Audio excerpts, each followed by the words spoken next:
ప్రభు అయిన యేసుక్రీస్తు నామములో చేరవచ్చిన ప్రియులందరికీ శుభవందనాలు తెలియజేస్తున్నాను. ప్రేమైనటువంటి దేవుని వాళ్ళారా, దేవుడు మనలను ప్రేమించి మరొక దినాన్ని అనుగ్రహించి అందులో ఆయుష్ను ఆరోగ్యాన్ని మనకు ఏర్పాటు చేసినటువంటి తండ్రి అయినటువంటి దేవునికి మనం ఎంతో రుణపడి ఉన్నాం. మరి అందులో భాగంగా ఈ దినం కూడా దేవుణ్ణి తన కుమారుని ద్వారా ఆత్మతోనూ సత్యముతోనూ ఆరాధించడానికి దేవుడు మనకి ఇచ్చినటువంటి అవకాశాన్ని బట్టి తండ్రి అయిన దేవునికి కృతజ్ఞతలు చెల్లిస్తూ ఉన్నాం. ఎప్పటిలాగే మనం కూడా ఆలోచనాత్మకమైనటువంటి అంశాలతో దేవుడు రాయించినటువంటి మాటలను బట్టి ఏ మాటలు దేవుడు రాయించాడో వాటిని అంశాల రూపంలో ఆలోచించడానికి మనం పిలువబడి ఉన్నాం. అందులో భాగంగానే పిలువబడ్డావు సరే, ఏర్పరచబడిన వారిలో ఉన్నవా? రెండు రకాల కేటగిరీలు మనకి ఇందులో కనిపిస్తున్నాయి. పిలువబడినటువంటి వారు, పిలువబడిన వారిలో ఏర్పరచబడినటువంటి వారు. ఇంతకీ పిలువబడ్డ వాళ్ళంటే ఎవరు? ఏర్పరచబడినటువంటి వాళ్ళంటే ఎవరు? వీటిలో మనం ఎందులో ఉన్నాం? ఇది మనం ఆలోచించబోయేటటువంటి అంశం. అయితే ప్రేమైనటువంటి వాళ్ళరా, పిలువబడ్డం అంటే మనకు బాగా తెలుసు. ఏదైనా ఒక కార్యక్రమాన్ని గృహంలో జరుపుకునేందుకు వీలుగా అది అందరి సమక్షంలో జరుపుకోవాలని కుటుంబం ఆశపడుతుంది. అందుకని అందరూ రావడానికి వీలుగా పిలుపుల కార్యక్రమం ఉంటుంది. ఈ మధ్య మా బంధువులు ఓ పెళ్లి జరపడానికి నిర్ణయించుకుని పిలిచేదానికి ఏ ఒక్కరూ కార్డు తీసుకుని వచ్చినా సరిపోతుంది, లేకపోతే ఓ ఫోన్ కాల్ చేసినా సరిపోతుంది. కానీ ఓ 7 మంది బేసి సంఖ్య ఉండాలన్న ఆలోచనతో మంచి పట్టు చీరలు కట్టుకుని విలువైన నగలు పెట్టుకుని ఓ కారు ఏర్పాటు చేసుకుని ఓ పత్రిక తీసుకుని వచ్చి పిలిచి వెళ్లేటటువంటి కార్యక్రమం జరిగింది. అంటే అంతమంది వచ్చి పిలిస్తే గాని మనం వెళ్ళమా అంటే లేదు, ఓ ఫోన్ కాల్ చాలు. మేము కూడా ఓ ఫంక్షన్ ఏర్పాటు చేశాం. పత్రికలు ఎత్తుకెళ్ళి ఎవరి ఇంటికి వెళ్ళలేదు, అందరికీ జస్ట్ ఫోన్ కాల్ చేశాం, మీరు తప్పకుండా రావాలి అని. అంటే పిలువబడినటువంటి వాళ్ళు ఎందుకు పిలువబడుతున్నారో మనకు బాగా తెలుసు. మీ అందరూ రావాలి, మేము ఇచ్చే ఆతిథ్యాన్ని స్వీకరించాలి, లేక మా ఇంట్లో జరిగేటటువంటి ఒక శుభకార్యాన్ని మీరు వీక్షించాలి, మీ అందరి ఆశీస్సులు కావాలి అనేటటువంటి ఆలోచనతో పిలవడం జరుగుతుంది. అయితే దేవుడు కూడా పిలువబడినటువంటి వాళ్ళు అనేకులు, కానీ ఏర్పరచబడినటువంటి వాళ్ళు కొందరే అంటున్నాడు. ఏంటి ఇక్కడ? అందుకని యేసుప్రభుల వారు ఓ ఉపమానాన్ని తీసుకొచ్చినాడు. ఈ కాన్సెప్ట్ మనకు అర్థం అవ్వాలంటే ప్రతి ఉపదేశం వెనకాల ఒక ఉపమానం వెనకాల ఒక ఉపదేశం ఉంటుందన్న సంగతిని మనం గ్రహించాలి. అందుకనే ఒక ఉపమానాన్ని చెప్పుకుంటూ వస్తూ చివరి వచనంలో ఆయన ఓ మాట అన్నాడు. అది 14వ వచనం, 22వ అధ్యాయం మత్తయి రాసిన సువార్త 14వ వచనంలో, కాగా పిలువబడినటువంటి వాళ్ళు అనేకులు, ఏర్పరచబడిన వారు కొందరే. ఇప్పుడు దేవునికి కావాల్సింది పిలువబడినటువంటి వారిలో ఉన్నవాళ్ళ, లేక ఏర్పరచబడినటువంటి వారిలో ఉన్నవాళ్ళ? ఈ రెండు కేటగిరీలో దేవునికి అవసరమైనటువంటి వాళ్ళు ఎవరు? ఏర్పరచబడినటువంటి వాళ్ళే దేవునికి కావాల్సిన వాళ్ళు అన్న సంగతి మనం బాగా జ్ఞాపకం పెట్టుకోవాలి. ఎందుకంటే ఆయన చెప్పేశాడు, పిలువబడిన వాళ్ళు అనేకులు. మనకు తెలుసు, ఏ కార్యక్రమానికి మనం పిలిచినా కూడా ఎక్కువ మంది రారు, చాలా కొద్ది మందే వస్తారు.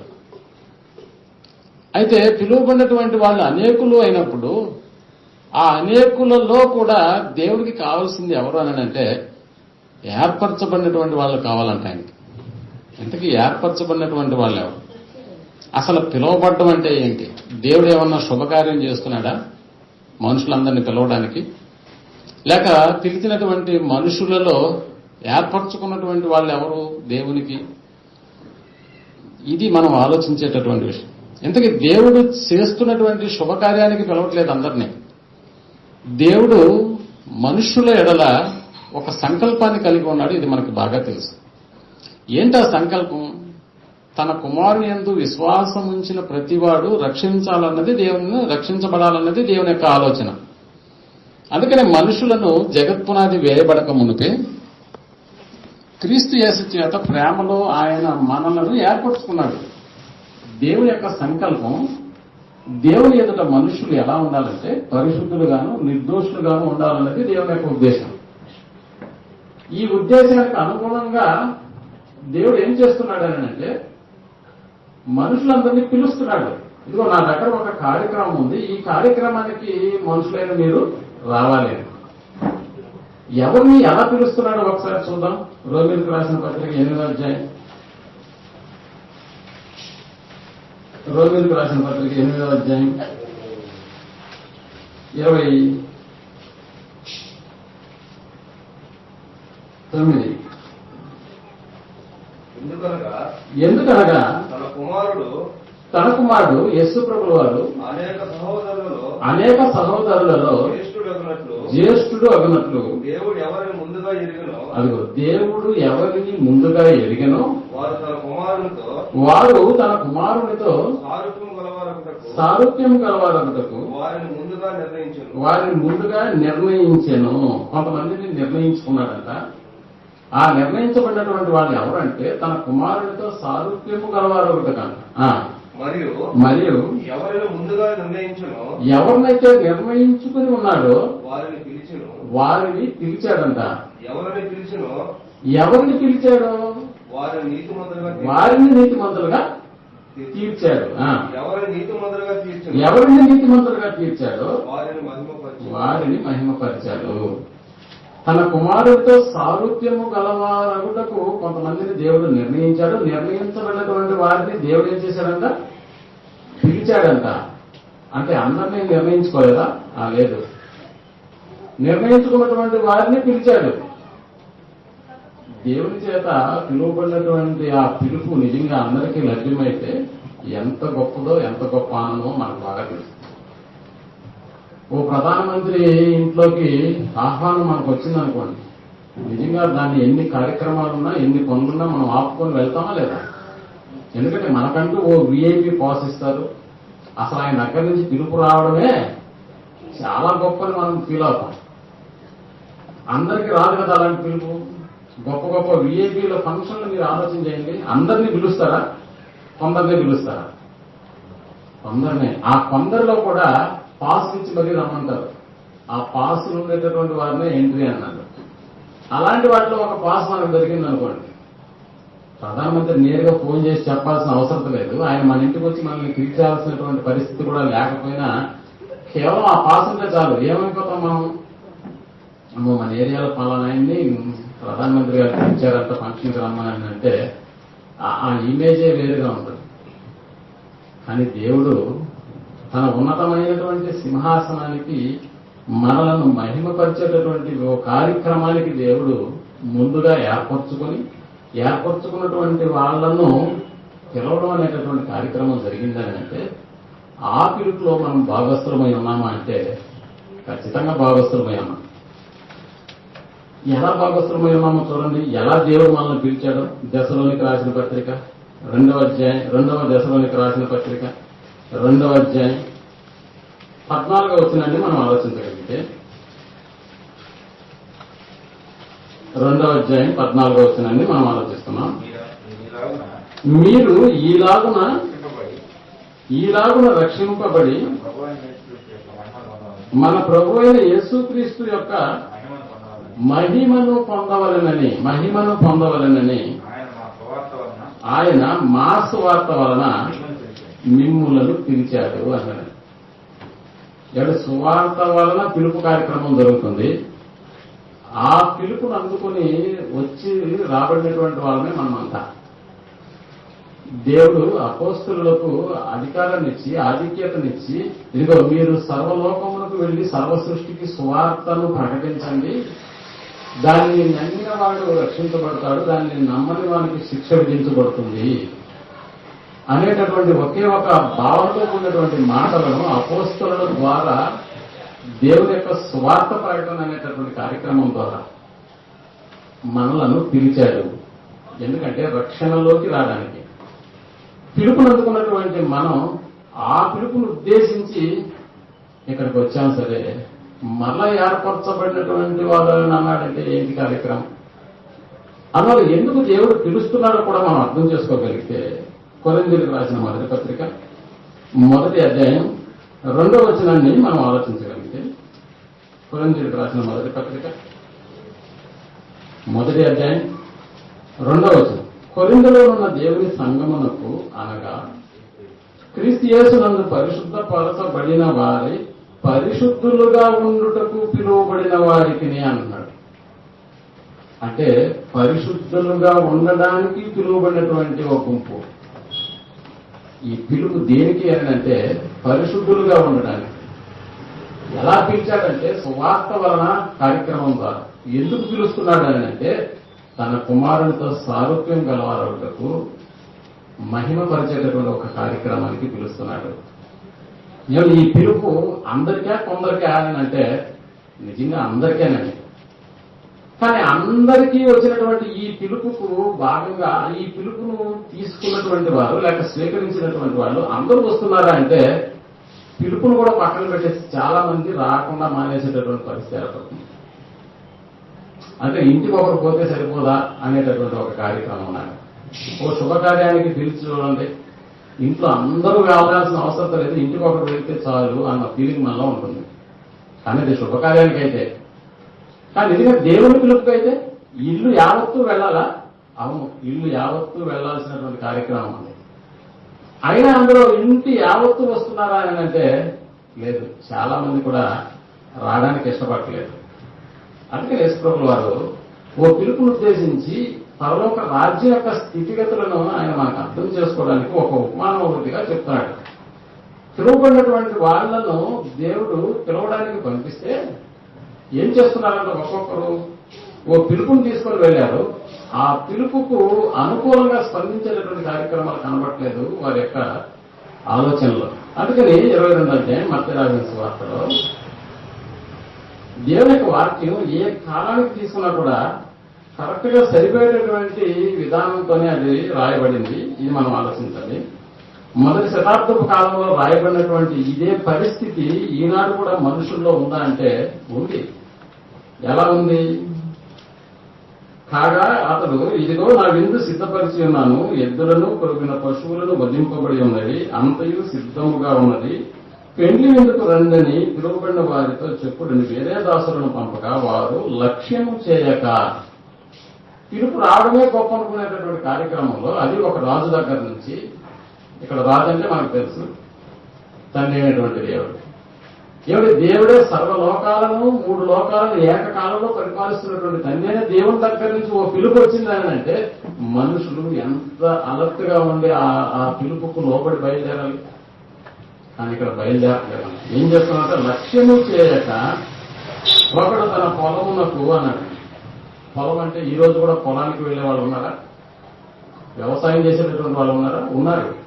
ఒకడు తన పొలమునకు, మరొకడు వర్తకం అంటే ఈ రోజుల్లో వర్తకం చేసేటటువంటి వాళ్ళు ఉన్నారు, పనులు చేస్తున్నటువంటి వాళ్ళు కూడా ఉన్నారు. అంటే పని అంటే వర్తకం కాకపోతే వ్యాపారం కాకపోయినా తన పనులకు వెళ్ళేటటువంటి వాళ్ళు. వర్తకమునకు ఒకడు, పొలమునకు మరొకడు వెళ్ళిది. తగ్గిన వారు అతని దాసులను పట్టుకుని అవమానపరిచారు. కాబట్టి రాజు కోపడి తన ధనులను పంపి దేవుడైనటువంటి నా ఆహ్వానాన్ని తిరస్కరించినటువంటి వారి పరిస్థితి ఎలా ఉంటుందో చెప్తున్నాడు ఇక్కడ. నా ఆహ్వానానికి రాకుండా తిరస్కరించినటువంటి వారు ఏమైపోవాలంట? దండము కొంత ఆ నరహంతకులను సంహరించి వారి పట్టణమును తగలబెట్టించేసేసాడు. అంటే రాజు తలుసుకుంటే దెబ్బలు పోదా? లేదు, దెబ్బలు బాగానే పడతాయి. ఇది తండ్రి అయిన దేవుని పిలుపు. ఈ పిలుపుకు లోపడి వచ్చినటువంటి వాళ్ళు కావాలి తండ్రినటువంటి దేవునికి. అయినా లోపడి వచ్చినటువంటి వారిలో కూడా ఏర్పరచబడినటువంటి వాళ్ళు ఉండాలంట సుమ. మనకు తెలుసు చరిత్రలో ఇశ్రాయేలుల సంగతి మనకి ప్రతి పాటలో వారిని జ్ఞాపకం చేసుకోకుండా ముందుకు వెళ్ళలేకపోతున్నాం. కారణం ఏంటంటే మనకు బోధ కలుగుటకు బుద్ధి కలుగుటకే దేవుడు వాటిని రాయించాడు కాబట్టి. ఐగుప్తు ప్రాంతంలో నివసిస్తున్నటువంటి ఇశ్రాయేలీల యొక్క దండు దేవుడు ఏమని ఆలోచన చేశాడంటే ఈ ఐగుప్తులో నుంచి ఇశ్రాయేలీలను వేరు చేసి తాను చూపించబోయేటటువంటి కనాన్ అనే పాలు తేనెలో ప్రవహించేటటువంటి ఓ దేశానికి తీసుకెళ్లాలని తండ్రి దేవుడు నిర్ణయం తీసుకున్నాడు. అందుకని ఐగుప్తులో దాస్యము క్రింద ఉన్నటువంటి ఇశ్రాయేలీలను పిలిచాడు. ఐగుప్తులో దాస్యము క్రింద ఉన్నటువంటి ఇశ్రాయేలీలను దేవుడు పిలిచాడు. ఆ పిలుపును అందుకున్నటువంటి ఇశ్రాయేలీలు దాదాపు 430 సంవత్సరాలు దాస్యం కింద బ్రతికినటువంటి ఇశ్రాయేలీలు ఐగుప్తు దేశాన్ని విడిచిపెట్టడానికి ఇష్టపడ్డారు ఆ రోజు. ఎందుకంటే దాస్యరికం అంతా ఘోరంగా ఉంది. దాసులుగా తాము పడినటువంటి శ్రమ నుంచి ఎప్పటికైనా విడుదల పొందాలని దేవునికి మొరపెట్టిన తర్వాత ఆ మొరలు విన్నటువంటి దేవుడు వారిని అందులో నుంచి పిలుస్తున్నాడు. ఆ పిలుపును అందుకున్నటువంటి ఇశ్రాయేలీలు ఎంతమంది ఆయన పిలుపుకు లోపడి ఐగుప్తు దేశాన్ని వదిలిపెట్టారు అని అంటే దాదాపుగా సుమారుగా 6 లక్షల కాల్బలం పురుషుల సంఖ్య అన్నాడు. అంటే టోటల్ గా ఇశ్రాయేలీలు ఎవ్వరూ ఐగుప్తులో ఇక లేరు. ఉన్నారా ఎవరన్నా? ఐగుప్తులో ఎవరన్నా ఉన్నారా? అంటే దేవుని పిలుపుకు లోబడి మోషే ద్వారా దేవుడు ఇశ్రాయేలీలందరినీ ఇదిగో పాలు తేనెలు ప్రవహించేటటువంటి ఓ దేశానికి మిమ్మల్ని తీసుకెళ్తున్నాను రండి అనేటటువంటి పిలుపుకు లోబడినటువంటి ఇశ్రాయేలీలు ఆ పిలుపుకు యావత్తు బయలుదేరారండి. ఎక్కడికి బయలుదేరాలి వీళ్ళు అని అంటే పాలు తేనెలు ప్రవహించేటటువంటి దేశానికి బయలుదేరాలి. మనకు తెలుసు అక్కడ నుంచి ప్రారంభమైనటువంటి వారి ప్రయాణము దేవుడు 40 రోజుల్లో సాగాల్సినటువంటి ప్రయాణాన్ని ఓ ఎర్ర సముద్రం దిశగా చేసి 40 సంవత్సరాల సుదీర్ఘమైనటువంటి ప్రయాణ అనుభవాలలోకి వాళ్ళని తీసుకెళ్లాడు. ఇప్పుడు బాగా ఆలోచించగలిగితే ఐగుప్తు దేశంలో నుంచి పిలువబడినటువంటి వారి సంఖ్య లెక్క ఏర్పరచబడినటువంటి వారి సంఖ్యతో పోల్చుకుంటే చాలా తక్కువ అని చెప్పాలి. ఎందుకు అంటే ఇక్కడ దేవుని ఉద్దేశాల ప్రకారం ఆ జీవన విధానాన్ని లేక జీవిత మార్గంలోకి వాళ్ళు ప్రయాణం చేయడానికి మొదలుపెట్టినప్పుడు అనేక మంది దేవుని యందు లక్ష్యం ఉంచలేదు. అనేక మంది దేవుని పట్ల విసుక్కున్నారు.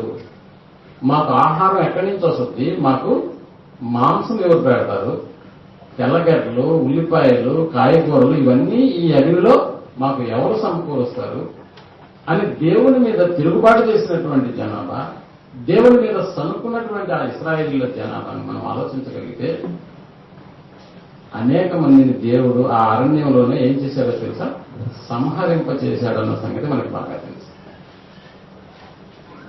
కానీ ఈ 6 లక్షల కాల్బలం పురుషుల సంఖ్య అని మనం అనుకున్నప్పుడల్లా వారి సంఖ్య దాదాపుగా అటు స్త్రీలనేమి పురుషులనేమి బాలులనేమి పిల్లలనేమి పెద్దలనేమి దాదాపుగా 18-20 లక్షల మంది ఇశ్రాయేళ్ల జనాంగాన్ని మనం ఆలోచించగలిగితే ఎంతమంది చేర్చబడ్డారు కనానుకు లేకపోతే ఆ పాలు తేనెలు ప్రవహించే దేశానికి అంటే ఎంతమంది చేర్చబడ్డారండి?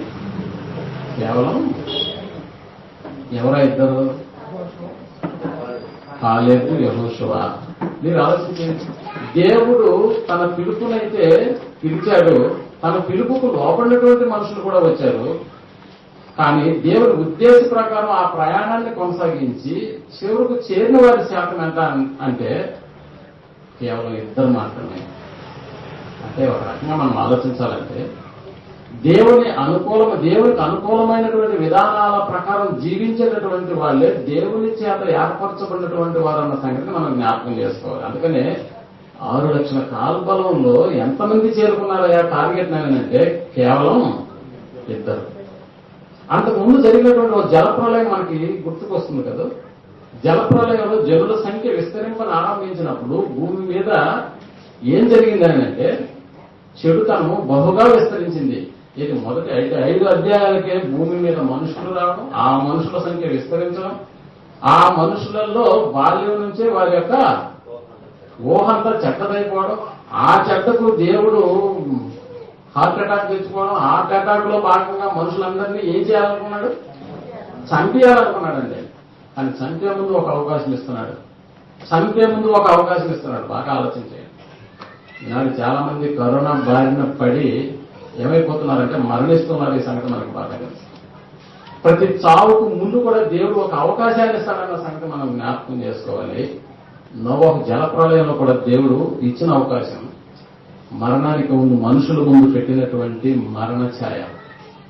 ఇదిగో మీరందరూ చనిపోతారు కాబట్టి మీకు ఒక పిలుపునిస్తున్నాను. ఆ పిలుపుకు తగ్గట్టుగా మీరు ప్రవర్తించారా? సరే. ఈనాడు ప్రభుత్వాలు ఘోషిస్తూ ఉన్నాయి, శానిటైజర్ ని ఎక్కడికి వెళ్ళినా కూడా శానిటైజర్ తోడు పెట్టుకోండి అంటుంది, మాస్క్ కట్టుకోండి అని అంటుంది. అంటే దేవుని యొక్క ఆలోచన మనుషులందరినీ రక్షించాలన్నది దేవుని యొక్క ఆలోచన మొదటి నుంచి కూడా. అందుకని రక్షించాలన్న తపన కలిగినటువంటి దేవుడు ఈవెన్ మనుషులు చెడ్డవారైనప్పటికీ మనుషులను రక్షించాలన్న ఆలోచన దేవునికి ఉన్న ప్రతిసారి కూడా ప్రతి మనిషిని రక్షణలోకి రమ్మంటున్నాడు. తన ఆహ్వానాన్ని పిలుస్తూనే ఉన్నాడు. ఎప్పుడు కూడా పిలుస్తూనే ఉన్నాడు. మీరు రావాలి, మీరు రక్షణ పొందాలి. ఇదే దేవుని యొక్క ఆలోచన. మనుషులు ఊహంతా చెడ్డదైనప్పుడు సైతం. అందుకనే జలప్రళయం ద్వారా ముందుగా నోవహు ద్వారా ఒక 120 సంవత్సరాలు దాదాపుగా అందరినీ పిలుస్తున్నాడా లేదా? పిలిచాడండి. అందరినీ పిలిచాడండి, ప్రతి ఒక్కరు. కానీ మనుషులన్న వాడు ఎవడైనా వచ్చి అందులో కూర్చున్నాడా? మోగ జీవాలు ఎన్ని వచ్చాయో మనుషులు చాలా తక్కువ మంది వచ్చారండి. మోగ జీవాలే ఎక్కువ వచ్చాయి. నిజంగా వాటికి ఏమని దండోర వేసి ఉండాలి? ఓ జీవిలాగా మారిపోయి ఏ పులిలాగో ఏ సింహంలాగో వెళ్ళిపోయి అడవిలో ప్రచారం చేసి ఉండాలి.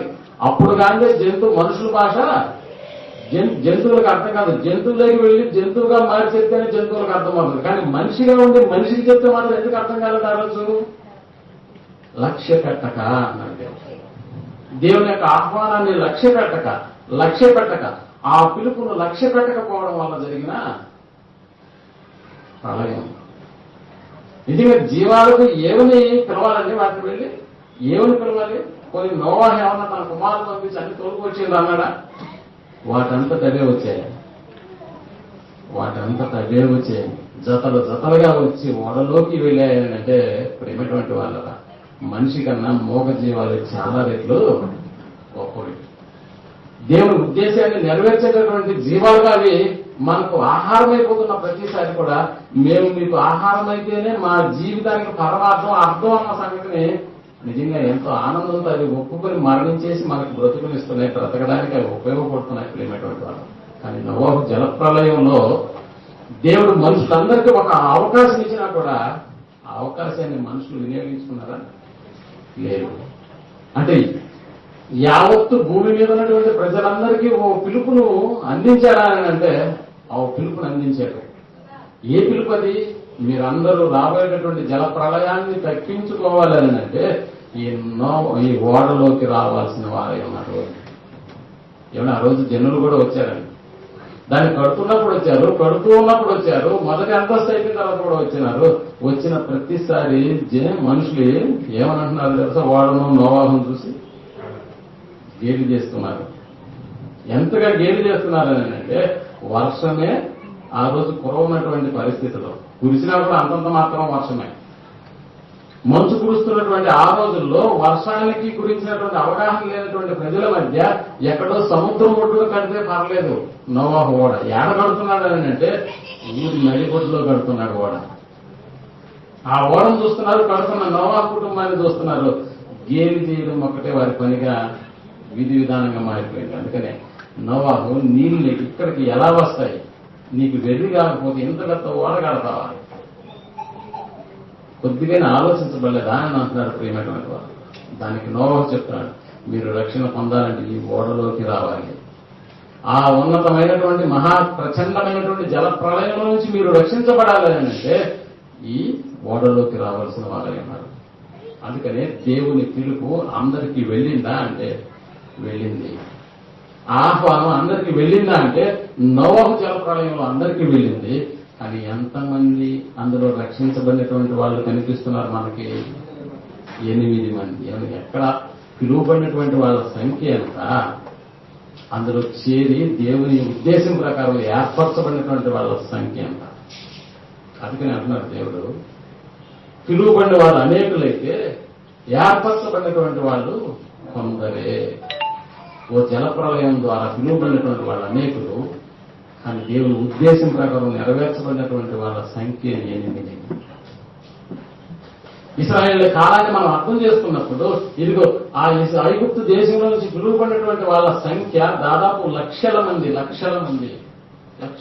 ఏమైపోయారా అంటే ఆ అరణ్య మార్గంలో రాలిపోయారు.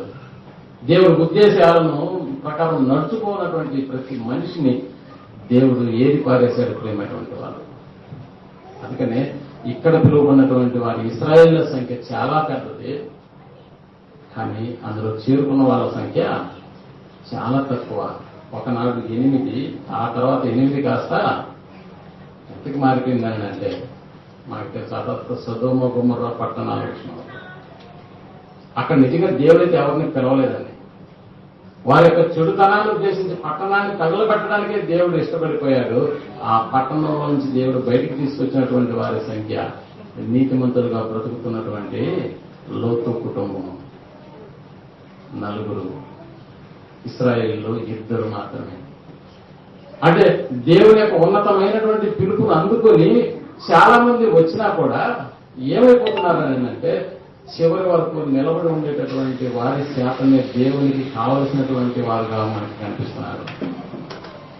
అందుకని ప్రేమటువంటి వాళ్ళ ఈ పిలుపును మనం అర్థం చేసుకోగలిగితే ఆ తర్వాత కాలంలో ఇశ్రాయేలు స్థిరపడిన తర్వాత న్యాయాధిపతులు వారికి న్యాయాధిపతిగా ఉన్నటువంటి దినాలలో కనాను దేశంలో తమ యొక్క స్థిర నివాసాలను భూభాగాలను పంచుకున్న తర్వాత చాలా మంది దేశాల వాళ్ళు ఇశ్రాయేలు మీదకి రావడం, వారిని కొల్లగొట్టుకుని వారి దగ్గర ఉన్నటువంటి ఆస్తిని అంతా తీసుకెళ్లి వెళ్ళిపోవడం ఇలా జరుగుతుంది. న్యాయాధిపతుల కాలంలో కూడా ఇశ్రాయేలు మీద దాడులు జరిగాయంటే జరుగుతూనే ఉన్నాయి. ముఖ్యంగా ఎవరు దాడి చేశారు వారి మీద అంటే ఒక్కసారి మనం న్యాయాధిపతుల గ్రంథం 6వ అధ్యాయంలో మిద్యానీయుల యొక్క పరిస్థితి, ఇశ్రాయేలులకు జరిగినటువంటి విషయాన్ని మనం ఆలోచించగలిగితే 6వ అధ్యాయం న్యాయాధిపతుల గ్రంథం 6వ అధ్యాయంలోకి వెళ్లి మనం ఆలోచించగలిగితే మొదటి వచనంలో ఇశ్రాయేలు యెహోవా దృష్టికి దోషులై ఉన్నందున యెహోవా 7 ఏండ్లు వారిని మిద్యానీయులకు అప్పగించెను. 7 ఏండ్లు మిద్యానీయులకు అప్పగించాడు. అంటే ఇశ్రాయేలు తప్పు చేస్తున్న ప్రతిసారి వారికి దోషులైనందున యెహోవా 7 ఏండ్లు వారిని మిద్యానీయులకు అప్పగించాడు. మిద్యానీయులు చెయ్యి ఇశ్రాయేలుల మీద హెచ్చాయను కనుక మిద్యానీయుల ఎదుట నిలవలేక కొండలలోనున్న వాగులను గుహలను దుర్గములను తమకు సిద్ధపరుచుకునేది. ఇశ్రాయేలు చెట్టుకొకరు పుట్టకొకరు లాగా ఏమైపోయినారంటే చెదిరిపోయినారు. మిద్యానీయుల దాటికి తట్టుకోలేకపోయినారు ప్రేమటువంటి వాళ్ళ ఇశ్రాయేలు. ఎలా తట్టుకోలేకపోయినారో చూడండి 3వ వచనంలో ఇశ్రాయేలు విత్తనములు విత్తిన తర్వాత అంటే పంటలు పండించిన తర్వాత మిద్యానీయులను అమాలేకీయులను తూర్పు నుండి వారును తన పశువులను గుడారములను తీసుకుని మిడతల దండంత విస్తారముగా వారి మీదకి వచ్చి వారి ఎదుట దిగి గాజాకు పోవునంత దూరము ఏం చేస్తున్నట్ట భూమి వేసుకున్న సాగు చేసిన పంటను కూడా వారు ఏం చేస్తున్నారు? పాడు చేసి ఒక గొర్రెను కాని ఎద్దును కాని గాడిదను కాని జీవన సాధనమైన మరి దేనిని కాని ఇశ్రాయేలీయులకు ఉండనీయలేదు. అంటే ఏం చేస్తున్నారు? దొరికినట్టు తీసుకెళ్లిపోతున్నారు. దొమ్మిగా రావడం, ఇశ్రాయేల్ మీద వాడడం, ఇశ్రాయేల్లో ఉన్నటువంటి వాటి అన్నింటినీ ఏం చేస్తున్నారు? వీళ్ళు తీసుకెళ్లిపోవడం. అంటే ఇశ్రాయేల్ మీద కొద్ది రోజులు అలా దండెట్టుకుని ఉన్నారంటే ఈ లోపల వాళ్ళు ఏదో సమకూర్చుకుంటున్నారు, ఏదో పంటలు పండించుకుంటున్నారు అని అనుకుంటే మళ్ళా ఒకసారిగా మిద్యానీయులు ఏం చేస్తున్నారు? ఈసారి పంట బాగా పండుందిరా లేక పండకుండా అని అనుకున్న ప్రతిసారి మిద్యానీయుల దండు వాళ్ళ మీదకి వెళ్ళిపోతా ఉంది. వారును వారి ఒంటెలను లెక్కలేక ఉండెను. దేశమును పాడు చేయుటకు వారు దానిలోనికి వచ్చిరి. ఇశ్రాయేలీయులు మిద్యానీయుల వలన మిక్కిలి హీన దశకు వచ్చినప్పుడు వారు యెహోవాకు మొరపెట్టిరి. ఇప్పుడు ఆలోచించండి, ఇశ్రాయేళ్ల స్థితి హీన దశకు మారిపోయింది. ఒకనాడు ఐగుప్తు దేశంలో ఎంత హీన దశకు వెళ్ళిపోయిన తర్వాత మొరపెట్టారో ఆ మొరను విన్నటువంటి దేవుడు వారిని అక్కడి నుంచి రక్షించడానికి ఇష్టపడ్డాడు. ఆ తర్వాత బాగా స్థిరపడతారు, మళ్ళా దేవుని మీద తిరుగుబాటు చేస్తారు, దేవుని ఎదుట దోషులుగా మారిపోతారు. ఆ తర్వాత దేవుడు మరొకటిని వారి మీద చట్టం చలాయించేటటువంటి దేశంగా ఉండిస్తాడు. మిద్యానీయుల చేతిలో ఇప్పుడు ఇశ్రాయేళ్లు హీనులైపోయి ఉన్నారు. అప్పుడు హీనత దశలో ఉన్నటువంటి ఇశ్రాయేళ్లు ఇప్పుడు మరలా దేవునికి మొరపెడుతున్నారు. ఎలా మొరపెడుతున్నారంటే, ఇదిగయ్యా ప్రతి ఒక్కడు వచ్చి మా మీద ఏం చేస్తున్నాడు, తిరుగుబాటు చేస్తున్నాడు, మేము దాచుకున్నదంతా దోచుకెళ్లిపోతున్నారు. అంటే మేము పూర్తిగా బలహీనులమైపోయి ఉన్నాము. బలవంతుడైన నువ్వు మా పక్కనుంటే తప్ప మేము ఏ దేశాన్ని కూడా ఎదిరించలేనటువంటి పరిస్థితి. అందుకని ఇప్పుడు మా పితరులకు సహాయం చేసినటువంటి నువ్వే ఇప్పుడు మాకు కూడా సహాయం చేయాలనేటటువంటి ఆలోచనతో దేవునికి మొరపెట్టిన సందర్భం. అందుకని దేవుడు ఏం చేశాడో తెలుసా, మరలా వారి మొరను విన్నాడు. ఆ మొరకు వినటువంటి దాంట్లో భాగంగా గిద్యోను అనేటటువంటి ఒక బలాఢ్యుడిని ఏర్పరచుకున్నాడు. దేవుడు గిద్యోను అనేటటువంటి ఒక బలాఢ్యుడిని ఏర్పరచుకున్నాడు. 11వ వచనం చూడండి. యెహోవా దూత వచ్చి అబీయెజ్రీయుడైన యోనాషునకు కలిగిన ఒఫ్రాలోని మస్తకి వృక్షకము కింద కూర్చుండెను.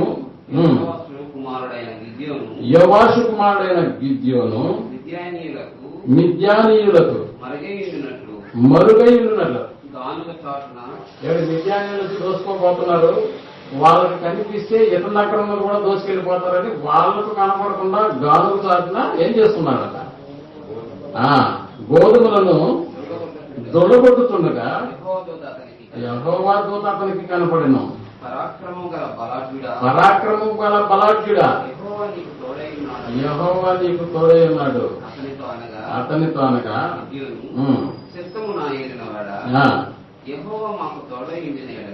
సో ఈ సందర్భంలో మనం అర్థం చేసుకోవాల్సింది ఏంటంటే, గిద్యోను నువ్వు బలాఢ్యుడివి, నువ్వు ఇశ్రాయేలుకు సంతతి చెందిన వాడివి. మిద్యానీయులు ప్రతిసారి మిమ్మల్ని కొల్లగొడుతున్నారు కదా, ఇప్పుడు నీ ద్వారా మిద్యానీయులకు బుద్ధి చెప్పడానికి నేను ఇష్టపడుతున్నాను. ఎందుకంటే మీరు మిద్యానీయుల చేతులకు ఎప్పుడు వెళ్ళినా కూడా మీరు బలహీనులుగా వాళ్ళకి కనిపిస్తున్నారు. కానీ ఇప్పుడు బలవంతుడైన దేవుడు నీ ద్వారా ఒక కార్యక్రమం చేయబోతున్నాడు వాళ్ళ జీవితంలో.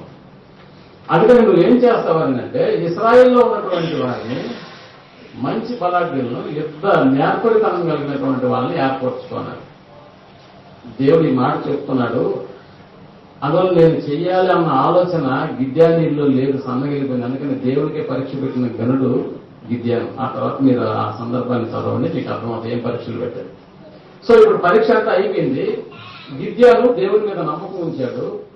నమ్మకం ఉంచిన తర్వాత గిద్యాను కొంతమంది సైన్యాన్ని రెడీ చేసినాడు.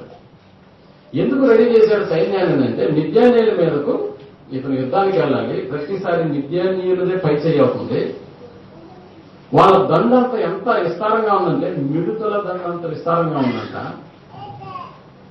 అందువల్ల వాళ్ళని ఓడించడం అనే కార్యక్రమాన్ని గిద్యోనుకు ఊహల్లో కూడా లేదు.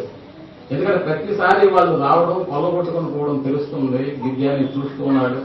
ఎదిరించలేనటువంటి పరిస్థితుల్లో గిద్యోను ఉన్నాడు. అందుకే వాళ్ళతో సాహసం చేయడానికి ఇష్టపడట్లేదు, యుద్ధం చేయడానికి ఇష్టపడట్లేదు. కానీ దేవుడు నిలబడ్డాడు. గిద్యోను, నువ్వు ఇశ్రాయేలులో మందిని సమకూర్చు, మనం వాళ్ళ మీద యుద్ధానికి వెళ్దామని అన్నాడు. సరే, అప్పుడు గిద్యోను బాకానాదం ఊదాడు. దాదాపుగా యుద్ధ నేర్పరులైనటువంటి యువకులు, యుద్ధం చేయగలిగినటువంటి వాళ్ళు 32,000 మంది వచ్చి గిద్యోను పక్షాన్ని నిలబడ్డారు. ఎవరి మీదకి వెళ్ళాలి వీళ్ళు? మిద్యానీయుల మీదకి యుద్ధానికి వెళ్ళాలి. గిద్యోను 32,000 మందిని సమకూర్చాడు. 32,000 బాకానాదానికి మిద్యానీయుల మీదకి యుద్ధానికి వెళ్ళడానికి గిద్యోను నాయకత్వంలో 32,000 మంది సైనికులు ఇశ్రాయేలు వచ్చి నిలబడ్డారు. ప్రియమైనటువంటి వారు, దేవుడు చెప్తున్నాడు గిద్యోనుతో, గిద్యోను 32,000 మందితో నువ్వు వెళ్లి మిద్యానీయులను కానీ నిన్న అమోనీయులను కానీ ఎవరిని ఓడగొట్టాలన్నా కూడా 32,000 మంది చాలా ఎక్కువ. ఎందుకంటే ఆ 32,000 మందితో నువ్వు వెళ్లి మిద్యానీయులతో నువ్వు తలపడినప్పుడు ఒకవేళ విజయం వస్తే మీ యుద్ధ పరాక్రమానికి మిద్యానీయులు ఓడిపోతే మీరేమంటారో తెలుసా? 32,000 మంది వెళితే విజయం మాది కాక మరి ఎవరిదవుతుంది అన్న అసూయలోకి మీరు వెళ్ళిపోతారు. అందుకని నాకు 32,000 మంది నాకు అవసరం లేదు అని అన్నాడు. మరి ఏం చేయమంటావు ప్రభు అని అంటే, చూడండి 7వ అధ్యాయానికి వచ్చి 7వ అధ్యాయం 2వ వచనం, న్యాయాధిపతుల గ్రంథం. యెహోవా నీతో ఉన్న జనులు ఎక్కువ మంది, నేను అప్పగింపను. ఎక్కువ మంది నీ దగ్గర ఉన్నారు, నేను మిద్యానీయులకు అప్పగింప తగదు. ఇశ్రాయేలీయులు నా బాహుబలము నాకు రక్షణ కలుగజేసిన అనుకుని నా మీద అతిశయించుదురేమో. కాబట్టి ఎవడు భయపడి వణుకుతున్నాడో, ఎవడి 32,000 మంది బాకానాథు విని గిద్యోను పిలిచినటువంటి పిలుపుకు దేవుని పక్షాన ఇదిగో దేవుడికి నేను పరీక్ష పెట్టాను, అందులో దేవుడు లెక్కారు కాబట్టి దేవుడు పిలుస్తున్నాడు, మనం యుద్ధానికి వెళ్దాం రండి అని అన్నప్పుడు ఇంట్రెస్ట్ కలిగి కాదు. ఏం చేయాలని అంటే, నిజంగా దేవుడు గిద్యోను పక్షాన ఉంటే యుద్ధం మనదే, జయం మనదే అనుకొని వచ్చినటువంటి మనుషులు వచ్చారా? వచ్చి కూడా ఈ యుద్ధ రంగంలో నిలబడి కూడా ఇక మిద్యానీయుల మీదకి యుద్ధానికి వెళ్తామనేటటువంటి ఆలోచనతో ఏం జరుగుతుంది ఇక్కడ అంటే, మనుషులు ఎంతమంది వెళితే జయం వస్తే అతిశయపడతారేమో అన్న ఆలోచనతో గిద్యోనుతో చెప్తున్నాడు. కాబట్టి ఎవడు భయపడి వణుకుతున్నాడో వాడు త్వరపడి గిలాదు కొండకు విడిచి తిరిగి వెళ్ళవలను అని జనులు వినున్నట్లుగా ప్రకటింపుమని గిద్యోనుతో చెప్పాను. నేను మీకు అందరికీ భయమా? యుద్ధం అంటే భయమా? 32,000 మందిని సమకూర్చినటువంటి గిద్యోను చెప్తున్నాడు, ఎవరికి యుద్ధం అంటే భయమో చేతులెత్తండి అన్నాడంటే, కొన్ని చేతులు ఎత్తట్లేదా? అయితే వెనక్కి వెళ్ళిపోండి, మేము యుద్ధం చేయలేము మిద్యానీయులతో, మేము యుద్ధం చేసినా మా ప్రాణాలు పోతాయని ఎవరైతే అనుకుంటున్నాడో వాళ్ళందరూ వెనక్కి వెళ్ళిపోండి అన్నాడు. ఏమంటే పంపరాపరా కాదు, ఇదే యుద్ధ రంగంలోకి వచ్చి నిలబడినటువంటి మనుషులు ఆ పిలుపును ఎందుకని బాకానాథు ఊది 32,000 మంది వచ్చి నిలబడ్డారని అంటే, నిజంగా ఆ తర్వాత మిద్యానీయుల యొక్క దండును ఊహించుకున్నటువంటి వాళ్ళలో వణుకు బయలుదేరింది. అంతమంది సైన్యంతో మనం పోయి ఎక్కడ యుద్ధం చేయగలం? అందుకని దేవుడు ఒక ఆఫర్ ఇచ్చినాడు వాళ్ళకి. 32,000 మంది చాలా ఎక్కువ. గిద్యోను వాళ్ళలో చాలా మంది ఏమవుతున్నారు? యుద్ధ రంగంలోకి అయితే దిగారు కానీ యుద్ధం చేయడానికి వాళ్ళలో ఏం లేదు, ధైర్యం లేదు, భయపడి వణికిపోతున్నారు. అందుకని నువ్వు ప్రకటన చేయి, ఎవడైతే విని వణుకుతున్నాడో, భయపడి వణుకుతున్నాడో వాడు త్వరపడి గిలాదు కొండలు విడిచి తిరిగి వెళ్ళవాలని జనులు వినినట్లుగా ప్రకటన చేయని గిద్యోను చూశారు. అప్పుడు జనులలో నుండి 22,000 మంది 22,000 మంది ఏమైపోయారు తెలుసా? పిలువబడిన వాళ్ళు అనేకులు. ఆ అనేకులలో నుంచి చాలా మంది ఏమైపోయారు తెలుసా? విడచి వెళ్లిపోయారు. ఎంతమంది మిగిలారు? 10,000 మంది నిలిచి ఉండగా యెహోవా అంటున్నాడు, ఈ జనులు ఇంకా ఎక్కువ మంది. ఈ 10,000 మంది కూడా చాలా ఎక్కువ. గిద్యోను అంటే ఈ 10,000 మందిలో కూడా చాలా మంది ఏదో నీ మొహమాటానికి ఆగున్నారే తప్ప వేళల్లో కూడా ఇంకా చాలా మంది భయపడిపోతున్నారు. అందుకని నువ్వేం చేస్తావని అంటే, వాళ్ళకు కూడా ఒక ఆఫర్ ఇవ్వన్నాడు. ఆ 10,000 మంది, ఆ 10,000 మందికి ఏం ఆఫర్ ఇచ్చినాడు చూడండి. నేవెందుకు వారిని దిగజేయము, నీ కొరకు వారిని శోధించదను,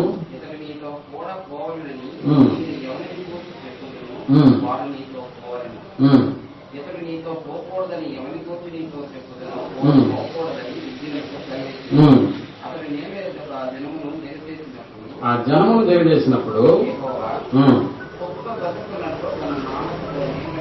చేసిన ప్రతి వాణ్ణి రావటకు మోకాలు ఉండి పొందిన ప్రతి వాణ్ణి వేరు వేరుగా ఉంటుంది విద్యతో అది రెండు 2 టైప్స్ డివైడ్ చేయమన్నాడు మనుషుల్ని. కుక్క గతినంత గతికేవాడిని ఒకరిని,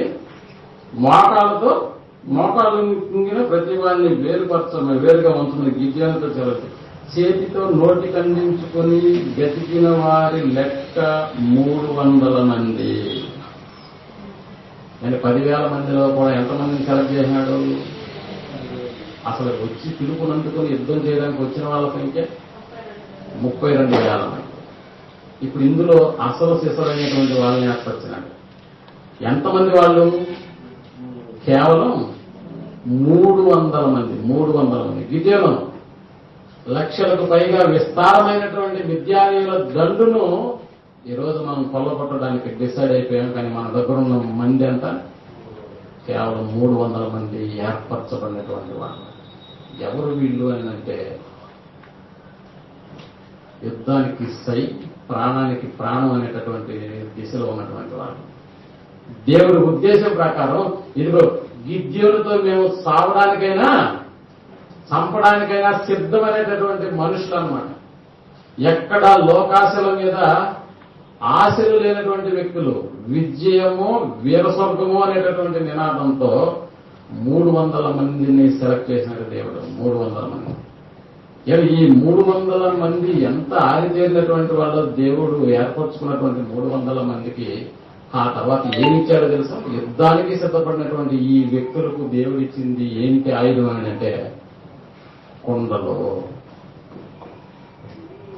ఈ 300 మందిని కూడా ఏం చేసినాడు దేవుడు అని అంటే 3 భాగాలుగా డివైడ్ చేసేసినాడు. 300గా 100 మంది ఒకవైపు, మరొక 100 మంది మరొక వైపు, మరొక 100 మంది మరొక వైపు అని అన్నాడు. 100 మందికి 100 లెక్కన ఒక్కొక్కటికి 100 లెక్కన ఒక్కొక్కటి లెక్కన 300 కొండలు తీసుకొని పొమ్మన్నాడంటే చుట్టూరు విద్యాలయాల చుట్టూరు నిలబడినటువంటి 300 మంది కొండలను ఒక్కసారిగా పగలగొట్టమన్నాడంటే విద్యాలయాల అడ్రస్ లేకుండా వెళ్ళిపోయినాడు. నేనేం చెప్తున్నానంటే 32,000 మంది పిలువబడినటువంటి వాళ్ళ లెక్క, కానీ దేవుడు ఏర్పరచుకున్నది 300 మంది. విజయం సాధించాడా అంటే సాధించాడు. 300 మంది నిలబడ్డారా అని అంటే ప్రాణ త్యాగానికైనా సిద్ధపడ్డారు. ఇది గిద్యోను విజయము, యెహోవాకును గిద్యోనుకును విజయమని కేకలు వేస్తూ వెళ్ళారంట ఆ 300 మంది. చూడండి ఒకసారి 7వ అధ్యాయం 16వ వచనాన్ని మనం ఆలోచించగలిగితే ఆ 300 మందిని 3 గుంపులుగా చేసి బోరను వట్టి కుండను ఆ కుండలలో దివిటీలను ప్రతి వాని చేతికి ఇచ్చి వారితో ఇట్లను నన్ను చూసి నేను చేయనట్టు చేయుడి. ఇదిగో నేను వారి దండు కొట్ట పోగొట్టున్నాను. నేను చేయనట్లు మీరు చేయబడింది. నేను నాతో ఉన్న వారందరూ బోరను ఊదినప్పుడు నేను దండు వారినంతటి చుట్టూ బోరను ఊదుతూ యెహోవాకును విజయం అని కేకలు వేయవలని చెప్పాను. అప్పుడు నడిగాము మొదటి కాలమనే వారు ఉంచబడగానే ఇద్దరును అతనితో ఉన్న 100 మంది దండు పాలను కొట్టకొనుతూ పోయి బోరను ఊది తమ చేతులలో ఉన్న కొండలను పగలగొట్టేది. ఆ తర్వాత విజయము ఇశ్రాయేలును వరించినటువంటి వాళ్ళు. సో పిలువబడినటువంటి వాళ్ళు 32,000 మంది అయినా కూడా దేవుని ఉద్దేశాన్ని నెరవేర్చడంలో సంసిద్ధులైనటువంటి వారు 300 మంది.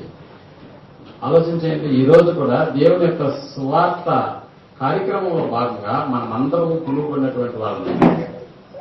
అందరూ పిలుపును అందుకుని ఇక్కడికి వచ్చినటువంటి వాళ్ళమే. కానీ ఇక్కడికి వచ్చినటువంటి మనం పిలుపునైతే పిలువబడ్డాము, కానీ అదే మన టైటిల్. ఏం టైటిల్ పెట్టుకున్నాం మనం? పిలువబడ్డాము సరే, పిలువబడిన పిలుపుకు తగ్గట్టుగా ఇక్కడికి వచ్చేసాం సరే, పిలువబడినటువంటి పిలుపుకు తగ్గట్టుగా బాప్తిస్మం అనే కార్యక్రమాన్ని తీసుకుని వచ్చేసాం సరే, కానీ ఆ తర్వాత చేయదగినటువంటి కార్యక్రమాలు ఉన్నాయి. ముందు యుద్ధం ఉంది, 32,000 మందికి. వెనుకాల దేవుడున్నాడన్న సంగతిని మర్చిపోయారు. అందుకని ఆ యుద్ధానికి వెళ్తే మరణించేస్తామన్న ఆలోచన వచ్చేసింది. అందుకని వణికిపోతున్నారు. ఎప్పుడెప్పుడు గిద్యోను పొమ్మంటాడా అని ఎదురు చూస్తున్నారు. అంతే. గిద్యోను వెళ్లిపోండి అన్నాడు లేదు, ఎంతమంది వెళ్ళిపోయారు, ఖాళీ చేశారు. అక్కడ 22,000 మంది ఖాళీ చేసినారంటే మీరు ఆలోచన చేయండి. 22,000 మంది వెనక్కి వెళ్ళిపోయినారని. ప్రియమైనటువంటి వాళ్ళరా, దేవుని యొక్క ఉద్దేశ ప్రకారం సువార్త వలన దేవుడు మనల్ని పిలిచినప్పుడు పిలుపుకు లోపడి వచ్చాం. కానీ యేసుప్రభు వారి మాటలు, ఎవడైనా నన్ను వెంబడింపగోరిన ఎడల అందరినీ వదిలిపెట్టి రావాల్సినటువంటి వాడే ఉన్నాడు. ఎవడైనా నాగటి మీద చెయ్యి పెట్టి వెనుకకు తిరిగి చూచువాడు నన్ను వెంబడించుటకు పాత్రుడు కాదు అన్నాడు. నువ్వు పిలువపడ్డావు సరే, కానీ ఇక్కడికి వచ్చిన తర్వాత వెనక్కి తిరిగి చూసేటటువంటి ఒక కార్యక్రమం మన జీవితంలో ఎప్పుడు ఉంటుంది. ఏంటి? రోజు చర్చికి వెళ్ళాలా? ప్రతి బుధవారం తరగతికి వెళ్ళాలా? ప్రతి ఆదివారం దేవుని ఆరాధించడానికి వెళ్ళాలా? ఆయన ఏ మీటింగ్ పెడితే ఆ మీటింగ్కి వెళ్ళాలా? విన్నటువంటి వాళ్ళరా, ఇది పిలుపుకు తగినటువంటి కార్యక్రమంలో భాగమే తప్ప దేవుడు మన ద్వారా ఎన్నో అద్భుతమైనటువంటి కార్యక్రమాలను అనేక మందిని ఈ మార్గంలోకి ఏర్పాటు చేయడానికి నిన్ను ఏర్పరచుకున్నాడన్న సంగతిని మర్చిపోయి నీ రాకే ఏదో పెద్ద శోక సముద్రం లాగా మారిపోతున్నటువంటి మన బ్రతుకుల యందు జీవితాన్ని మధ్యలో ఆపేసుకుని ఏమేం చేస్తున్నామేనంటే, ఎక్కడనేమో నాగటి మీద చేయబెట్టాం, కానీ వెనక్కి తిరిగి చూస్తున్నాం. ప్రతిసారి ఎక్కడికి వెనక్కి తిరిగి చూస్తున్నామనంటే లోకాశల వైపు వెళ్ళిపోవడానికి సిద్ధపడుతున్నాం.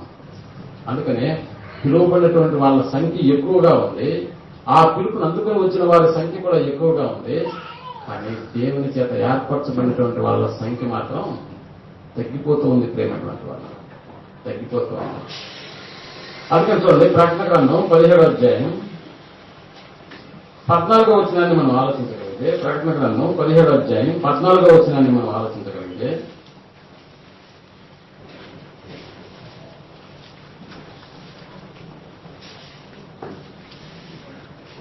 ప్రకటన గ్రంథం 17వ అధ్యాయం 14వ వచనాన్ని మనం ఆలోచన చేస్తున్నాం. అధికారమును వీరు గొర్రెపిల్లతో యుద్ధం చేతులు గాని గొర్రెపిల్ల ప్రభువులకు ప్రభువును రాజే ఉన్నదన తనతో కూడా ఉండిన వారు పిలువబడిన వారై, తనతో కూడా గొర్రెపిల్ల అంటే ఎవరో మనకు తెలుసు, యేసు ప్రభువు వారు. ఆయన రాజులకు రాజును ప్రభువులకు ప్రభునై ఉన్నందున తనతో కూడా ఉండిన వారు అంటే గొర్రెపిల్లతో కూడా ఉండడానికి ఇష్టపడినటువంటి వాళ్ళు, పిలువబడినటువంటి వాళ్ళై, సువార్త ద్వారా పిలువబడినటువంటి వాళ్ళై, ఏర్పరచబడినటువంటి వాళ్ళై, నమ్మకమైనటువంటి వారై ఉన్నందున అన్నాడు. పిలువబడినటువంటి మనలో దేవుడు ఏ క్వాలిటీని చూడాలనుకుంటున్నాడంటే నమ్మకత్వాన్ని. విన్నటువంటి వాళ్ళరా, దేవుని కొరకు నమ్మకంగా ఈ జీవితాన్ని బ్రతకగలిగేటటువంటి ఒక బ్రతుకును మన జీవితంలో కలిగి ఉన్నామంటే, ఆపద వచ్చినప్పుడే దేవుడు అనుకుంటాం, ఆనందం వచ్చినప్పుడు దేవుని దూరంగా పెడతాం. ఆపదలో కూడా మరణ భయం వచ్చి ఎవరైనా గన్ను మన కనతకు పెట్టి నువ్వు క్రైస్తవుడువా, అవునంటే కాల్ చేస్తానని అన్న స్థితికి ఈనాడు వచ్చినా కూడా మనం అంటాము, ఎవడు చెప్పాడు నేను క్రైస్తవుడిని? ఏదైనా ఉందా ప్రూఫ్? క్రైస్తవుడు అయినందుకు రేషన్ లేదు, అసలు వచ్చేటటువంటి పింఛన్ లేదు అని అన్నాడు అనుకోండి, ఎవడు చెప్పాడు నీకు నేను చర్చికి వెళ్తాను? ఈ వారం నుంచి చూసుకో, అసలు ఆ ఛాయలకు కూడా పోతానా లేదు, నువ్వే చూసుకున్నాను. విన్నటువంటి వాళ్ళరా, దేవుని పక్షాన నిలబడ్డం అని అంటే అది చిన్న పని కాదు. మనకు తెలుసు, షడ్రకు మెషకు అభ్యర్థిని గోల యొక్క పరిస్థితిని మనం అర్థం చేసుకున్నప్పుడు, మరణ భయం వారి ముంగుట మరణమే నిలిచినప్పుడు ఆ మరణాన్ని చూస్తూ కూడా దేవుని పక్షాన నిలబడినటువంటి వ్యక్తులు వాళ్ళు. ఏమన్నారు తెలుసా? రాజు ముఖాన్ని సరిగా చూడలేనటువంటి మనుషుల యొక్క స్థితి. అలాంటి రాజులు సైతం ఏమంటున్నారో తెలుసా? నెబుకద్నెజరు, నువ్వు రాజు అయితే కూడా పర్లేదు, ఈ రోజు నిన్ను పేరు పెట్టి పిలుస్తున్నావు, ఎందుకంటే సావుకు తెగించినటువంటి మా బ్రతుకులు ఈ రోజు నీ ముందు తేల్చుకోవాల్సిన పరిస్థితి ఏర్పడింది. అది చాలా దేవుడా ఏదో నిర్ణయించుకోవాల్సిన దినం అనేది ఒక రోజు వచ్చేసింది. ఇది అందుకనే నెబుకద్నెజరు, మండుచున్న ఈ వేడిమి గల అగ్నిలో నుండి మమ్మలను రక్షించుటకు మేము సేవించుతున్న దేవుడు సమర్థుడు. నెంబర్ 1 పాయింట్ బాగా విను. నువ్వు నిలబెట్టిన ప్రతిమకు మొక్కాలా? అవసరం లేదు. మొక్కము అని మేము ఎప్పుడో డిసైడ్ అయిపోయాం, అది తండ్రి అయినటువంటి దేవుడికి మాత్రమే మొక్కాలి అనేటటువంటి ఆలోచన. అందుకనే వేడుక యజ్ఞకుండంలో నుంచి దేవుడు మమ్మల్ని రక్షించకపోయినా పర్లేదు, కానీ రక్షించడానికి సమర్థుడు, రక్షించకపోయినా పర్లేదు, మేము చావడానికైనా సిద్ధమే, కానీ ఆ ప్రతిమకు మాత్రం మొక్కము అంటారు. ఏంట ధైర్యం? దేవుని పక్షాన నిలబడినటువంటి వాడు, దేవునికి నమ్మకంగా బ్రతికేటటువంటి స్థితి ఎంతైనా అవసరం ఉంది ప్రేమైనటువంటి వాడు. అందుకని ఏమన్నాడు తెలుసా?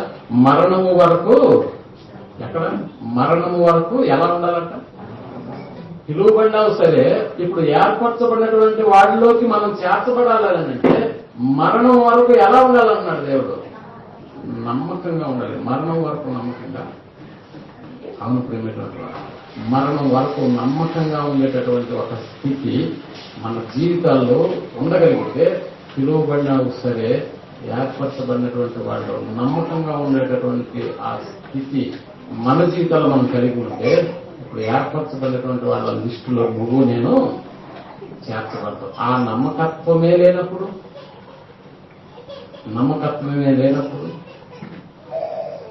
పిలువబడ్డారు, కానీ ఏర్పరచబడినటువంటి వారిలో ఉండము. అందుకనే దేవుడు ఈ నమ్మకాన్ని ప్రదర్శించడానికి దేవుడు ఎవరిని ఎన్నుకున్నాడు?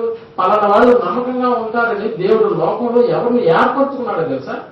ఎవరిని ఏర్పరచుకున్నాడు అని అంటే, ఒక ప్రధానమంత్రి మోడీని కాదు. అంటే గొప్ప గొప్ప వాళ్ళను ఇతడు నమ్మకంగా ఉంటాడు, ఇతడు నా కొరకే బ్రతుకుతాడని దేవుడు లోకంలో గొప్ప గొప్ప వాటిని ఏర్పరచుకోలేదు. వాళ్ళ ఎవరిని ఏర్పరచుకున్నాడో మీకు అర్థం చేసుకోగలిగితే ఒకసారి యాకోబు రాసిన పత్రిక 2వ అధ్యాయం 5వ వచనాన్ని మనం ఆలోచించగలిగితే, యాకోబు రాసిన పత్రిక 2వ అధ్యాయం 5వ వచనాన్ని మనం ఆలోచించగలిగితే, నా ప్రియ సహోదరులారా ఆలోచించుడి, ఈ లోక విషయంలో దరిద్రులైన వారిని, ఈ లోక విషయంలో దరిద్రులైనటువంటి వారిని విశ్వాసమందు భాగ్యవంతులుగాను. ఈ లోకంలో ఇతడు దరిద్రుడే, ఈ లోకంలో ఇతనికి బ్యాంక్ బ్యాలెన్స్ లేకపోవచ్చు, ఈ లోకంలో ఇతను తినడానికి తిండి లేకపోవచ్చు, ఈ లోకంలో ఇతను కట్టుకోవడానికి బట్ట లేకపోవచ్చు, ఈ లోకంలో ఇతను ఎన్నిక లేనటువంటి వాడే, కానీ విశ్వాసం ఉందే. ఏ విశ్వాసం ఇది?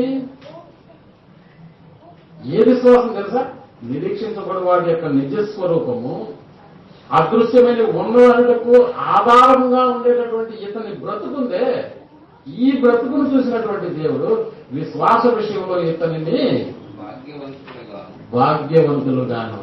ఏర్పరచబడిన వాళ్ళు నువ్వు నేను ఉండాలంటే మనలో ఉండవలసింది నమ్మకత్వంతో పాటు మరేముండాలంట? విశ్వాసము. ఏంటా విశ్వాసము? రాబోయేటటువంటి లోకంలోకి నేను వెళ్తాననేటటువంటి నమ్మకం. ఎందుకంటే నిరీక్షించబడి వాటి యొక్క నిజ స్వరూపము అదృశ్యమైనవి ఉన్నాయి అనేటకు నువ్వే రుజువుగా ఉండాలి.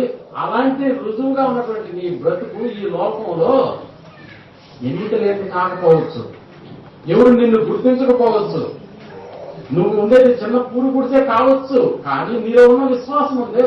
ఆ విశ్వాసాన్ని బట్టి నిన్ను ఎలా చూస్తున్నాడంటే దేవుడు భాగ్యవంతులుగాను, తన్ను ప్రేమించేటటువంటి వారికి తాను వాగ్దానం చేసిన రాజ్యములకు వారసులుగా ఉండటకు దేవుడు ఏర్పరచుకోలేదా? ఎవరిని ఏర్పరచుకున్నాడంటే దేవుడు గొప్ప గొప్ప వాళ్ళ దగ్గరికి వెళ్ళాడా? మీరు నా ఎందుకు విశ్వాసం ఉందని పోయాడా? లేదు ప్రియమైనటువంటి వాళ్ళు. లోకంలో జీవిస్తున్న అట్టడుగు వర్గాల దగ్గరికి వెళ్ళాడు. ఈరోజు అట్టడుగు వర్గాల దగ్గరికి వెళ్ళాడు. వాళ్ళ యొక్క విశ్వాసాన్ని గమనిస్తున్నాడు. అంటే ఈరోజు పిలువబడినటువంటి వారిలో అనేకులు ఉన్నా కూడా ఏర్పరచబడినటువంటి వాడుగా నువ్వు నేను ఉండాలంటే మనలో ఉండవలసింది విశ్వాసం. అందుకనే దేవుడు చెప్తున్నాడు, విశ్వాసము లేకుండా దేవునికి ఇష్టుడై ఉండుట అసాధ్యమన్నాడు. చూసారా? ఇప్పుడు ఏర్పరచబడినటువంటి వారిలో ఉండదగినది ఏంటి అని అంటే విశ్వాసము ప్రియమైనటువంటి వారు. ఇంకా దేవుడు ఎవరిని ఎన్నుకున్నాడు? ఒకసారి కొరింథీయులకు రాసిన మొదటి పత్రిక 1వ అధ్యాయం 27-28 వచనాలను మనం ఆలోచించగలిగితే, దేవుని వెర్రితనము మనుష్య జ్ఞానము కంటే జ్ఞానము కలది. దేవుని బలహీనత మనుష్యుల బలము కంటే బలమైనది. సహోదరులారా మిమ్మల్ని పిలిచిన పిలుపుని చూడండి. మిమ్మల్ని పిలిచిన పిలుపును చూడండి. అంటే మిమ్మల్ని పిలిచిన విధానాన్ని మీరు చూడండి. మీలో లోకరీతిని జ్ఞానులైనను అంటే లోకంలో ఉన్నటువంటి జ్ఞానులైనను గనులైనను గొప్ప వాళ్ళనైనను గొప్ప వంశము వారైనను అనేకులు పిలువబడలేదు. అంటే ఎందుకు పిలువబడలేదంటే ఏర్పరచబడిన వారిలోకి పిలువబడలేదు అని అర్థం. కానీ ఏ శరీరయు దేవుని ఎదుట అతిశయించకుండా ఉండునట్లు జ్ఞానులను సిగ్గుపరచుటకు ఈ లోకంలో ఉండు వెర్రి వారిని దేవుడు ఏర్పరచుకుని ఉన్నాడు. ఏర్పరచబడిన వారిలో ఎవరున్నారు? ఇప్పుడు లోకంలో ఉన్న గనులు కాదు, లోకంలో ఉన్న భాగ్యవంతులు కాదు. ఎవరయ్యా దేవుడు ఏర్పరచుకున్నదని అంటే తన చిత్తాన్ని నెరవేర్చేటటువంటి చాలా లో పీపుల్. అందుకని ప్రియమైనటువంటి వాళ్ళరా, అలా ఏర్పరచబడినటువంటి వాళ్ళు నువ్వునే ఉండాలని అంటే ఒకటి నమ్మకంగా బ్రతకడం, రెండోది విశ్వాసంతో ఉండడం. ఇంకా చూడండి, ఇంకా రెండవ ప్రకటన గ్రంథం 2వ అధ్యాయం 10వ వచనాన్ని మనం ఆలోచిస్తే,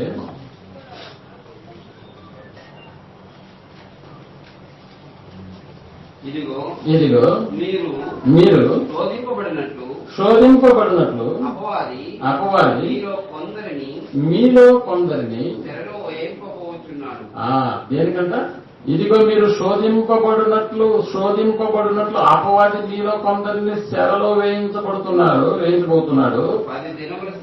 10 దినములు శ్రమ కలుగును.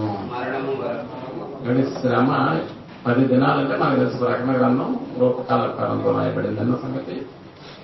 శ్రమలకు ఓర్చుకునేవాడు ఏర్పరచబడిన వారిలో ఉండేటటువంటి వాడు అన్న సంగతి మనం జ్ఞాపకం చేసుకోవాలి. అందుకనే మరణము వరకు ఏమన్నాడైనా, మరణము వరకు నమ్మకముగా ఉండుము, నేను నీకు జీవ కిరీటం ఇచ్చేదను.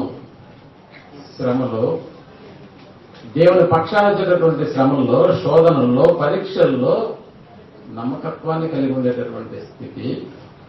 పిలువబడ్డావు సరే శ్రమ రాగానే ఏమైపోతున్నావు? పిలువబడ్డావు సరే శోధన రాగానే ఏమైపోతున్నావు? పిలువబడ్డావు సరే పరీక్ష పెట్టాడు దేవుడు, ఏమైపోతున్నావు? శ్రమలో కుంగిపోతున్నావు, శోధనలో తొలగిపోతున్నావు, పరీక్షలో ఫెయిల్ అయిపోతున్నావు. ఎలా ఏర్పరచబడినటువంటి వాళ్ళ లిస్టులోకి వెళ్తావు? అందుకనే పిలువబడినటువంటి వాళ్ళు అనేకులు, అని ఏర్పరచబడినటువంటి వాళ్ళు కొద్దిమంది. ఆ కొద్దిమంది శోధనకు నిలిచిన వారై ఉన్నారు. ఆ కొద్దిమంది శ్రమలకు సహించినటువంటి వాళ్ళైన.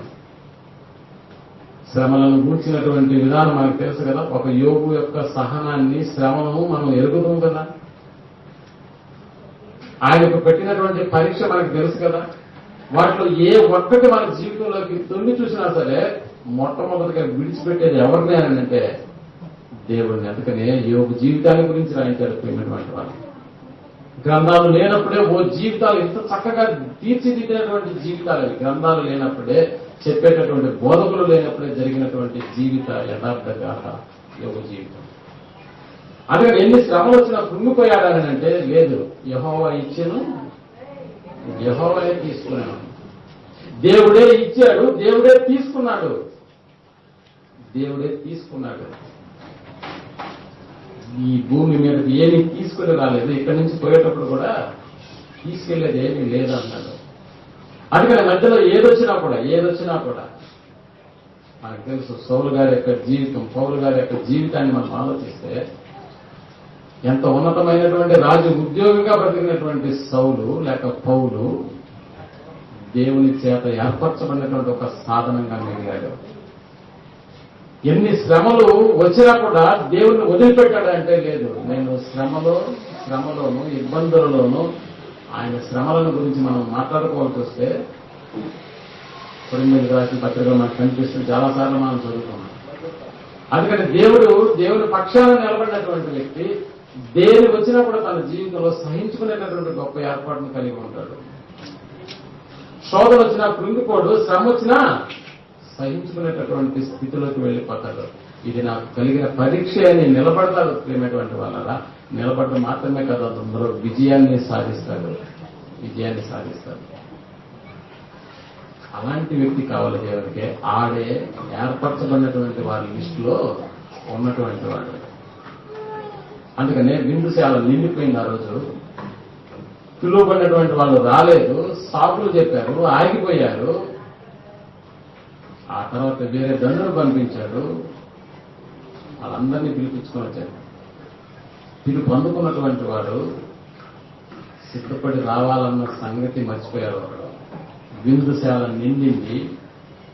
ఆ నిండినటువంటి విందుశాలను సందర్శించడానికి బయలుదేరాడు రాజు.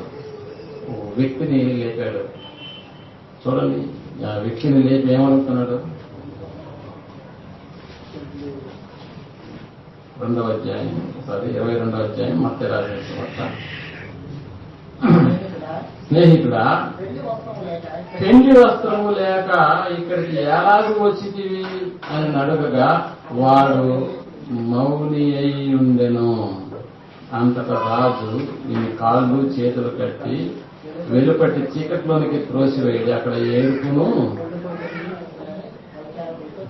ఏమండి, పిలిచింది ఈయనే కదా.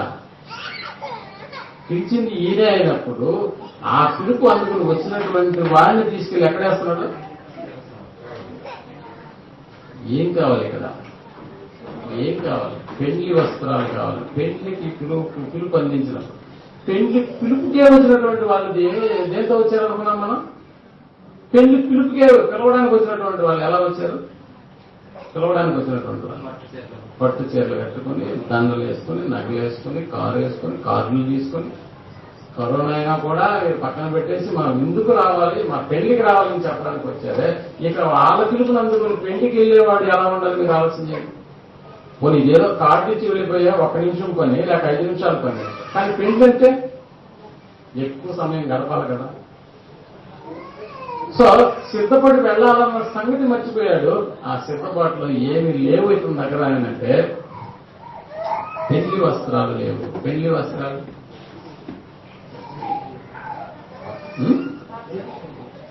క్రియలు లేవు.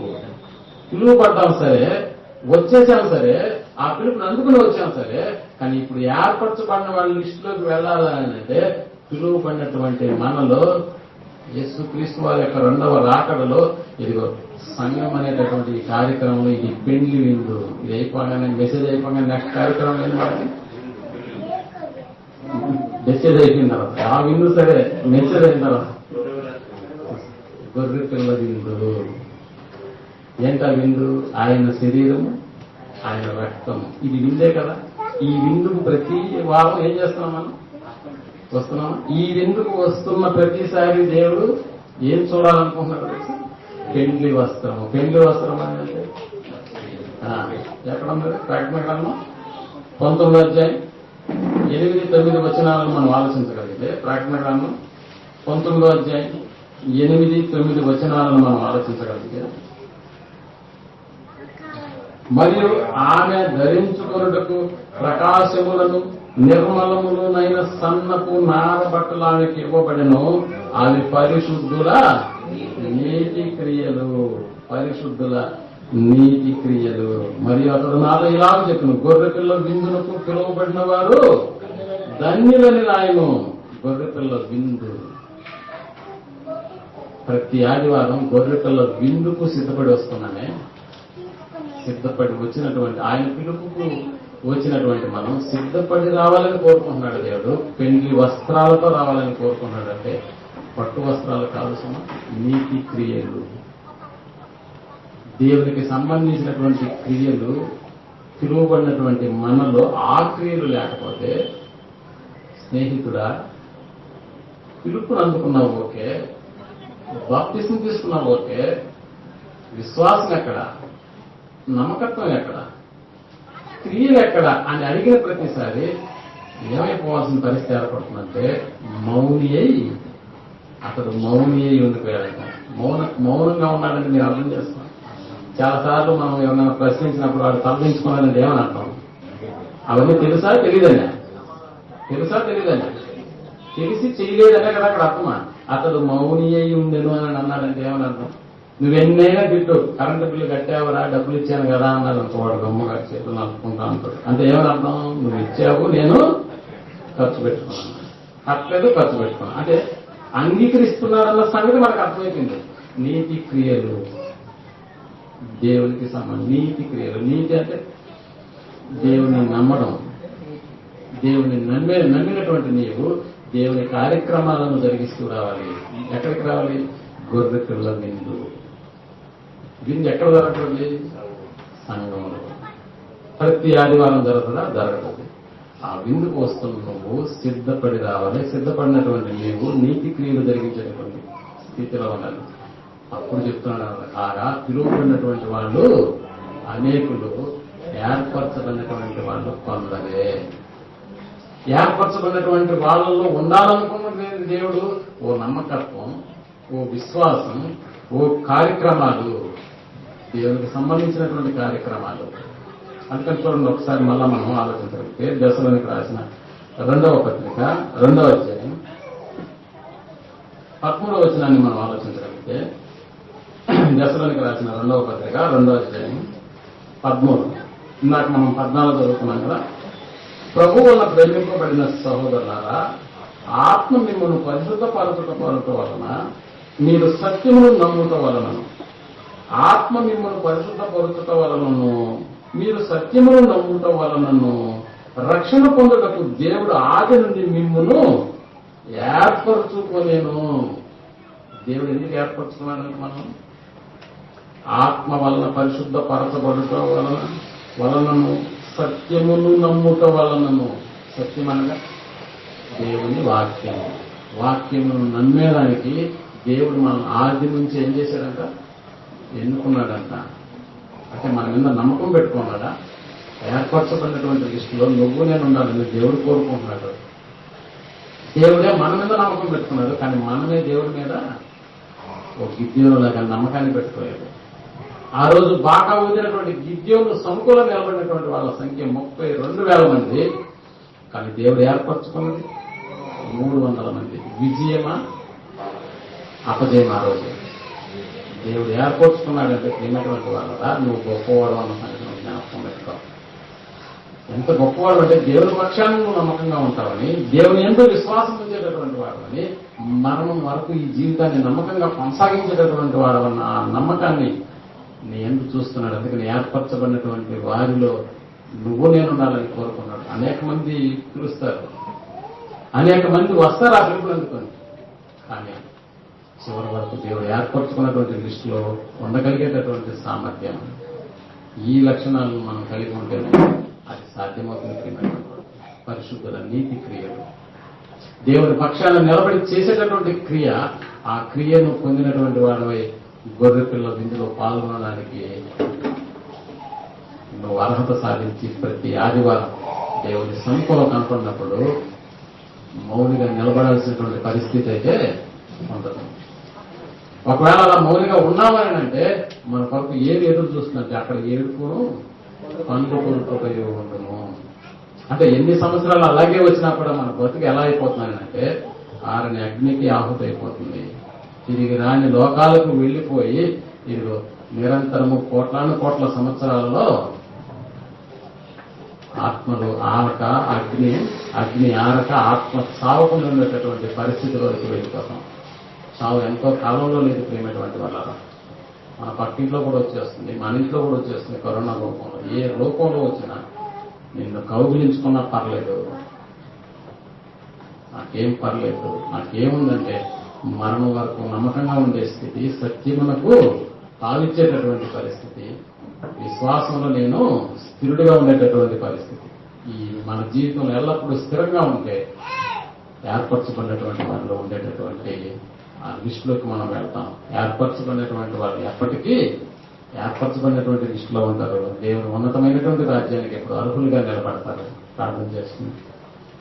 దయగలిగిన మాట అన్నదండి, మీ కృపను బట్టి మాకు ఇచ్చినటువంటి ఆత్మ సంబంధమైన బాహుల్యాన్ని బట్టి, భాగ్యాన్ని బట్టి మీకు వందనాలు కృతజ్ఞతలు చెల్లిస్తున్నాం. తండ్రి, నీ బిడ్డలు ఎంత ఆసక్తితో వాక్యాన్ని మీ సువార్త వలన అపోస్తుల ద్వారా మీరు ప్రకటించినటువంటి సువార్త వలన మేము పిలువబడ్డాం, రక్షణ పొందాం, బాప్తిస్మాన్ని తీసుకున్నాం, మీ కొరకు బ్రతుకుతామనే నిర్ణయానికి ఆ రోజు వచ్చాం. అది నమ్మకంగా మరణం వరకు. కానీ ఇలాంటి స్థితిలో పిలువబడినటువంటి మేము చివరి వరకు మా మరణం వచ్చేంత వరకు మీ పట్ల నమ్మకంగాను మీరంటే విశ్వాసంగాను బ్రతకగలిగేటటువంటి స్థితి. ఆ బ్రతుకులో మీ కొరకు చేయదగినటువంటి కార్యక్రమాలు మీకు క్రియలు చేసి మా జీవితాన్ని మేము క్రమబద్ధీకరించుకుని మెరుగుపరుచుకుని పిలువబడినటువంటి వారి లిస్టులో మాత్రమే కాకుండా ఏర్పరచబడినటువంటి వారి లిస్టులో మేము కూడా ఉన్నట్టు మాకు సహాయం చేయాలని కోరుకుంటూ చేరవలసిన బిడ్డలందరినీ బట్టి మరొకసారి జ్ఞాపకంలో తెచ్చుకున్నాం. విన్న వాక్యాన్ని విడిచిపెట్టకుండా హృదయాల్లో కదిలి పరుచుకుని అలాగ ప్రవర్తించేటటువంటి వాక్యాన్ని నాకును మాకును మీరు దయచేయాలని కోరుకుంటూ ఈ ప్రార్థనను మా రక్షకుడును మీ శ్రీ కుమారుడైనటువంటి యేసుక్రీస్తు నామములో అడిగి వేడుకొంటున్నాం తండ్రి.